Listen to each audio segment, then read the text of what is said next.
Eo amin'ny sihatry ny fanatanjahantena kosa indray dia mbola parenga hatreto ny kianja andray ny fiadina ny tompon-dakan'ny Afrika eo amin'ny taranja baolina lavalava.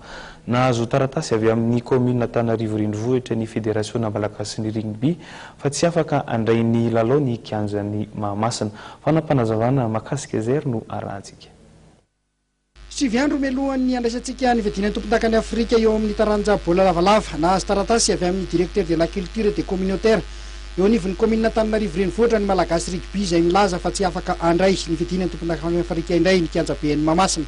Raha ny eo am-bozaka aloha zany dia mitenin'ireo teknisianina fa hoe efa azo vonona tanteraka nanomboka tamin'ny 31 mai ny kianja be ny Mahamasina fa tsy fantatro fotsiny fa manaraka an'ilay taratasy dia misy soratra hoe tsy azo ilalaovana ny kianja be ny Mahamasina raha tsy aorinan'ny 21 juin 2026. Akoatran'ilay resaka kianja moa zany gazon zany dia ny fandokoana ny tribune sy ny gradin zay zany no hoe tsy andraisana an'ilay tsy anaovana an'ilay lalao eo amin'ny kianja be ny Mahamasina zany.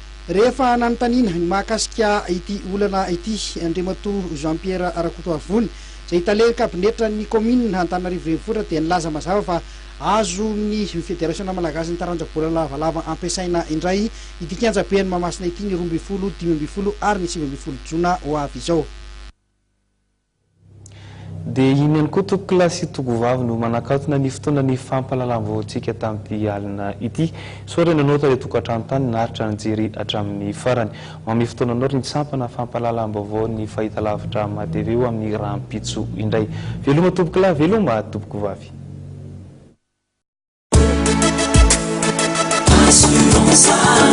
Art, vivre et entreprendre en toute sérénité.